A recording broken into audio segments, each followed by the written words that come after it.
Welcome back, nerds. Fino here. FGO's 6th anniversary has the return of everyone's favorite wheel of glory and agony, the guaranteed SSR banners. For the price of 15 paid quartz, you're ensured to get at least one of the 5 stars on your banner of choice. Sometimes more, though there's no guarantee you'll get what you want. This time around, the banners are divided among 2 axes, release year and whether they're knight or cavalry class servants. The extra classes are there too, but they go back and forth depending on the year. For convenience, I'm going to refer to all these banners by their starting year. The ranges tend to overlap, but it's a pain in the ass to read out. So just know some of these servants came out in the year after the nominal banner. And even if you already have eyes on a specific target, I bet you want to know what the odds are, whether the alternative pulls are any good. Well, I've got your back and I've run through this full list and assigned each servant a score out of 5, which I won't show to dissuade our special friends from scrubbing through the previews to find a number they can get mad about. I will show 2 numbers though, using those scores as a basis. First is the expected value. Pretty simple, just average the scores. But I also calculated the odds of getting someone with a score of 2 or lower. Essentially, your odds of being screwed. Some banners have a high expected value because of some outliers, but are generally loaded with poor quality servants. And I know some Care Bear's gonna come in and say that all 5 stars are good. There are no bad 5 stars. But you've gotta have some basis of comparison. Not all 5 stars are made equal. If they were, you'd have thrown your money into the Saber Shiki banner and called it a day. But they aren't, which brought you to me. Now before I get started for real, one last thing. The addition of Koyanskaya and Oberon to this game has revolutionized buster farming, and because of this, any servants that are compatible with them have gotten a power boost, and this will be reflected in their scores, especially since their banners are so close to this GSSR. I know it's going to be a bit tedious to mention it every time, but it's relevant information, so I feel the need to give it. Alright, let's get started. First up, we have the 2017 Knights banner. Now I'm fond of Okita, but there's no denying these early servants have a serious problem with staying power. She's got a lot of one-turn buffs, and if anything, her upgrades just lean into this aspect. Nero Bride is one of this banner's highlights as a discount loop enabler. She's not married to a particular card type, but realistically if you use her, it's going to be for an arts team. I wouldn't roll this banner specifically to get her, but if you end up whiffing into her, just know things could have gone a whole lot worse. Speaking of which, poor Shiki. Saddled with both a single-hit Noble Phantasm and preemptive instant kill. She has a nightmare of a time cycling her NP, which is a real shame since it has a lot of neat effects tied to it, like Defense Bypass and Party Cleanse. Yes, I know about her battery, and no, it's not a decisive difference. Her main arts buff is a single turn effect too. She's just really in a bad place as an attacker. As one of Fate's poster servants, Gilgamesh has always had some extra perks, and while he doesn't get this treatment to quite the same degree as Saber herself, he's managed to hold on to some relevance through his substantial damage output. Also helps that Enema Elish's trait effect is so broad that it's faster to list the servants that aren't weak to it. Better yet, he can do the 3-charger version of the Koyanskaya system. Not quite as efficient as the 2-charger setup, but a loop's a loop. Skahak has had a few buffs that resulted in some pretty impressive burst damage, but she runs out of steam extremely fast because both her quick and anti-divine buffs are limited to a single turn. Not particularly impressive taken as a whole. Brynhild is a buster beatstick. Pretty outdated, more or less what you'd expect from the oldest banner. So this all gives the 2017 Knights banner an expected value of 2.5 with a 66.7% chance of you getting screwed. 2/3 odds, that is brutal. Next up we have the 2017 Cavalry and Extra banner. Iskandar is the definition of an outdated, generic beatstick. He can get all 3 buff categories for himself, but this doesn't amount to a damn thing in practicality terms. He constantly needs to be babysat with charge and stars, and he doesn't even have a battery to exploit. As much as I love Shuten, she's one of the booby prizes on this banner. AoE arts with a 1-hit Noble Phantasm is like the kiss of death, and the rest of her kit is a bit too dilute to give her a strategy she can exploit outside of face carding with her massive attack stat. Mysterious Heroine X is such a weird servant. She looks crusty on paper, but she's gotten so many buffs that her damage is actually kind of impressive. Even stranger is that her lore kit actually makes her a threat to sabers since both her 3rd skill and a pen target that class. If you get her, you actually have one of the better single-target assassins in your arsenal. Kintoki is a pretty cool dude, and he can output a substantial amount of burst damage. That said, his buff suite is on the weak side with a 1-turn attack buff, which is pretty obnoxious. He does have a 50% battery though, which opens up opportunities for a single-target Vich shenanigans. Once upon a time, Raika was the queen of berserkers. She casts a wide net in terms of what she can hit with her anti-buffs, but having a single-turn buster steroid is not optimal. She's stuck with a strategy of NPing for stars and then critting on the follow-up turn, which at this point in the game is a bit too slow for me to praise. Last I checked, Amaxa is the only Noble Phantasm in the game with a no-strings-attached, full AoE buff purge. Doesn't differentiate between offensive and defensive, just everything that's not a box buff. But despite this strength, he has a fairly clunky kit that makes abusing it a real pain in the ass. I have a guide on him if you want to learn more, but suffice to say, I don't consider him a good result. Edmund is one of the stronger picks you can get from this particular banner. Being a quick looper isn't ideal anymore from a farming perspective, but he does perform that role properly. Used to be one of the better ways of farming assassins and berserkers, and now he has a battery too. but what gives him a leg up nowadays is that he's got an on-hit effect on that battery. For 3 turns, his face cards will remove a buff from his target whenever he crits them, and let me tell you, the Count is pretty good at shitting out stars. Jalter is this Buster Crit Avenger, and she used to be very much in vogue, but she's only gotten a single upgrade, which is to her Noble Phantasm. The rest of her kit is still very much in need of tuning. This banner has an expected value of 2.375, with only a 50% chance of you getting screwed. Hey, it's an improvement. For the 2018 Knights banner, we start with Altrio. Poor Altrio. He's been left in the dust, an outdated relic, and his buffs just seem to lean even more into early FGO design, like giving him an NP gain buff despite him being a Buster Servant. He just kinda hopes and prays for good crits, but I can think of way more valuable sabers even if you want to play that way. Classic Musashi is a single target Buster Saber, and while she has some odd aspects, like her anti-moon cancer and alter ego buff that only applies to her NP, her single target damage hits the fucking stratosphere. Even in NP1, she does an astronomical amount of damage. Good shit all in all. Squirturia is one of the craziest single-target servants in the game as a result of her ridiculous NP hit count, and her Noble Phantasm comes with flat refund anyway. She was a menace in her own day, and with Castoria around, it's only gotten easier for her to Super Soak her enemies in a submission. Her charge drain might be chance-based, but if you're spamming your NP every turn, it's gonna proc eventually, so it's less of a downside than you think. All in all, she's the gold standard of single-target archers. Ishtar is an old servant, but her battery hits that magical 50% number. She has a lot of her power put into redundant attack buffs, which is a bit clunky, but you'd ideally get all your Buster buffs from Koyanskaya anyway, so it's not such a huge deal. Old Man Moriarty is a burst archer with impressive upfront damage, but he suffers from NP deck mismatch, which means his follow-up tends to be lacking once he's expended his Noble Phantasm. He has this wishy-washy supportive attacker thing going on, which translates to him not even being able to get his own double buff. It's unfortunate. Tomalancer is a very strange beatstick that is kind of a throw shit at the wall skill set. Most notably, she has a guaranteed charm that also charge accelerates your target enemy, which you can use for some niche applications. Truth be told, she probably needs a few buffs, but I'm not holding my breath. This banner has an expected value of 3 with a 50% chance of getting screwed. Now we have 2018 Cavalry plus Extra. Ilya has gotten a lot of buffs, including a 50% battery and a Noble Phantasm upgrade. This combination makes her a potent attacker, but she still has the fundamental flaw of debuffing herself every time she NPs. She can only counter this defect once, requiring you to find your own solutions for subsequent uses. Still though, she's quite a powerhouse. Can't deny that. On top of his classic Buster crit support, Merlin is an element of the Immortal team. The least common one at this point, since Castoria and Morgan have had recent banners. This combination makes him a very useful member of your roster, even if he's not the kind of guy you bust out for every boss anymore. Old Da Vinci has a 50% battery, which is pretty good until you realize that she's an arts AoE with a single hit Noble Phantasm. She has a lot of little bits of utility like debuff immunity, Invuln Pierce, Overcharge, Guts, and personal healing, but the fact of the matter is that you're incentivized to sit on your ass and hold out until your next NP. And if you get Da Vinci, you're going to be waiting too. Waiting for a better servant. She's a peak Tamamo era caster, and that's not a compliment. Last time I called Cleopatra an extremely outdated AoE assassin, and I remember a gentleman took umbrage with that and said I should, quote, grow up and watch Myst. Absolute schizo.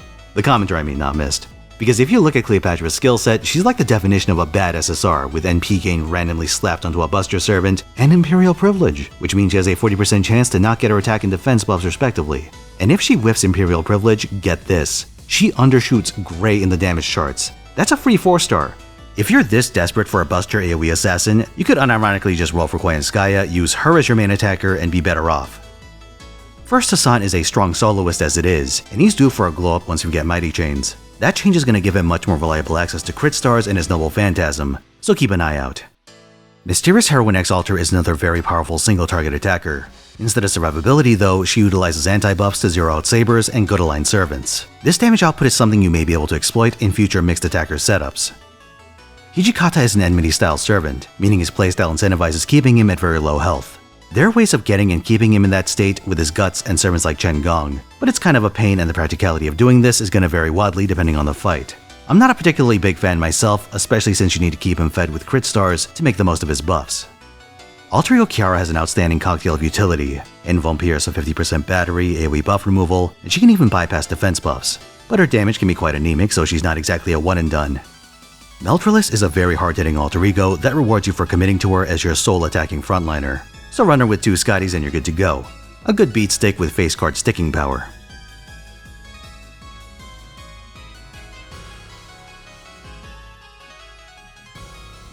Now we have 2019 Knights plus Extra. Sigurd is high on paper damage, but his offensive buffs being hit-based means he lacks staying power. I'm not a fan. Ereshkigal is like the ultimate waifu, but she's a pretty strong lancer too. With a 50% battery, she's capable of Vich looping. She's got a fair bit of defensive utility, and her only real weakness is that her buff durations tend to be short. Offensively, this means one of your 3 noble phantasms is going to be a fair bit weaker than the other 2. Otherwise a strong get though. Sherlock has the ability to grant your team defense ignore and invuln pierce. With his battery upgrade, he's not even restricted to K-scope anymore. While he's a bit troublesome as a persistent frontliner, you have the option of running him as a low-level esports servant to buff your team and take a dive. Very useful in that regard. Okita Alter is a buster alter ego who can go with the double Koyan/Oberon strat. Personally, I find her a bit inconvenient for general usage, but she does work as a beatstick if you need one. As the first foreigner, original recipe Abigail seems to have been designed cautiously. Yeah, her on-paper damage is good and she has a preemptive buff purge, but consider this. 2 of her skills are just okay debuffs and she has an arts deck that's mismatched with her Buster Noble Phantasm. Doesn't help that her battery has a 7-turn cooldown, a little too long for her to exploit. Hokusai is an AoE arts foreigner, and you can use her for some specialized applications, like multi-berserker boss fights. Not the kind of extra class attacker you can throw at every fight though. The expected value of this banner is 3, but your odds of getting screwed are 33 1/3%. For the 2019 Cavalry banner, we start things off with Maid Alter. She has a lot of on-paper burst damage, but it's tied to a 3rd skill, a low cooldown card type buff. The idea is that you double up on stacks and then go to town, which would be great if she were a Buster Servant. Unfortunately, she's quick, and aside from her single turn CDR effect, it's hard for her to get this buff externally without compromising damage elsewhere. Having to sit and wait is a big mark against her as a main attacker. With his first skill upgrade, Ivan gains a 30% battery, letting him farm with some extra help. And I do think this skill is what pushed him over the edge. Some new additions include anti-lawful and chaotic damage. Vich support also lets him double up on his innocent monster variant for a substantial multi-turn buster buff. And the on-demand buff purge has always been a nice touch. Ivan's looking a lot better nowadays. Summer Nero is a Koyanskaya compatible caster, and that is useful, though admittedly farming casters are somewhat less valuable due to their class multiplier. I'd say getting her is a fairly good result. If you're heavily invested into caster coup, there's going to be some role overlap though, fair warning. Quick has fallen out of favor as the meta card type, but you can still use Scotty's 50% battery for general purposes, and her quick buffs to enable general quick beatsticks and specialized attackers if you happen to have any. Once the other Scotty comes out, there are some friend list attacker shenanigans you could do too. As far as a single copy goes, Scotty's still a good result. Semiramis suffers from having her power budget put into some pretty weird places, including a skill that gives her NP gain on a Buster Servant, and another that eats 8 stars in exchange for debuffs. Pretty inconvenient, but there are 2 things in Semi's favor. First is that she can loop with 3 chargers, though her buff situation leaves quite a bit to be desired on that front. The second is that, more than her farming potential, looping lets you spam Hanging Garden's buff removal resistance effect. Kinda niche given the frontline you'd be running, but a neat trick nevertheless. The expected value of this banner is 3.4 with only a 20% chance of getting screwed. Now we move on to 2020 Knights plus Extra. Benny Enma is a strong single target saber, and on top of this, she can give your team buff removal resistance, which makes her very nice for high-end boss fights. However, if you need a generalist beatstick saber, it's hard to argue with Hokusaber, who will outdamage Benny until around NP3. Hokusaber is confirmed for the newest round of evocation servants on JP, so she'll be making a return in around 2 years. Despite being a bit potato-y, Jarcher is the best AoE archer we'll have for a long time. Getting her is a very big W. Shi Huangdi is still waiting for Mighty Chains to get him out of his funk. Currently he's a needy, though resilient crit roller. Historically, I haven't been a big fan of Nobu Venger. Her big attack buff puts a huge burn on her, and it ramps up over 3 turns, meaning her card RNG is really important for general use. But if you can line it up with one of her anti-buffs, she can hit very hard. That said, the Buster Revolution has been kind to her, or it will be once Good a Close Call comes out later this year. She gets an upgrade that gives her a 30% battery, which lets her Buster loop with 3 chargers. And all of a sudden, you have a very reliable way of doing damage on turn 3, so Nobunaga is going to get a lot more useful soon. Summer BB has her unique handlock mechanic to keep your chains consistent for 3 turns. On top of this, she's a Vich-compatible farmer, though since she's a Moon Cancer, you can't count on her to deal a ton of damage, especially at low NP levels. Solid overall though. King Protea is an oddball servant who focuses on health stacking, but she has value as an alter ego, and if you're willing to commit 2 coins and an Oberon, she can even farm. By and large though, she's a boss-oriented attacker and you should use her as such. This banner has an expected value of 3.83 with a 0% chance to get screwed. Rhaenys isn't the meta support, but she's still a 50% charger, and those are extremely valuable. And since she's a split charger, you can use her to enable some high-end setups in lieu of Oberon. You should be happy to get one of her. I like Murasaki a lot, and unlike a lot of other Raita servants, she's aged fairly well in her role. She shits on demonic enemies, spreads buff block, and if you need her to arts loop, she's more than capable of doing the job. Aside from paying the caster tax, she's generally strong. Despite being stuck in the quick system, Kama is one of the game's most useful single-target assassins. Her ability to gain class advantage against alter egos also makes her uniquely suited for fighting them, an extremely useful servant to have in your roster. Arjuna Alter is an extremely high damage buster AoE, and while I generally prefer buff-based attackers who don't require 3 chargers, he is capable of buster looping. Debuff reliance makes his high-end boss killing inconsistent, but he blows away most other encounters with overwhelming firepower. A very strong get. This banner is an expected value of 4.5 with a 0% chance to get screwed. Quite a good value. As for the 2021 Knights banner, we start things off with Saber Astolfo. He's one of those servants that seems to have been deliberately gimped when the devs thought quick teams were getting too strong. He'll get better with the addition of Ruler Skadi and Mighty Chains, but he ain't exactly a big prize. Seishonagon is another mediocre quick servant. She still desperately needs buffs, and there are none in sight. Shrek stands out as an extraordinary buster crit archer, and he has a very impressive damage ceiling that lets him beat fights or break bars that aren't meant to be beaten. The catch, of course, is that you desperately want to run him with Merlin, which means you have to contend with getting his NP online. And even if you opt for coin buffs instead, face card RNG is the bane of its existence. Sometimes your ideal damage turn just never happens. But as far as general use beatsticks go, he's still very good, even at NP 1. Just understand that you might end up resetting a lot depending on the fight. This time around I've given a leg up to servants who can do 3-charger Koyan farming. This includes Romulus, who does damage at the cost of requiring that extra bit of help. Otherwise he's still married to that Roman buff/debuff mechanic. He's solid, especially now that there's a more synergistic buster support around. That gives this banner an expected value of 3 with a 50% chance of getting screwed. Now we move on to 2021 Cavalry plus Extra. Da Vinci II is far more useful than her first incarnation, being a very formidable looper thanks to her brute force refund. Her damage can be suspect at low NP levels, and you do have a viable alternative coming very soon in the form of Habitrot, a friend point 4-star. So Da Vinci is good in a vacuum but not essential by any means. As a generalist farming arts berserker, Summer Musashi is extremely valuable, and while next year's Summer Ibuki supplants her as the best option in this role, Musashi will still get the job done just fine. In combination with Castoria, getting the Udon Pervert will make your life a lot easier. She's one of this banner's highest value prizes. Bunny Toria has always been in a weird spot as a janky supportive attacker ruler with hand manipulation, usually not worth the cost of running her on your frontline. Koenskaya's addition technically lets her loop farm with just the 2 foxes and an Atlas uniform, but she desperately wants Oberon's help. Not because she needs his charge, but because her damage is incredibly limp.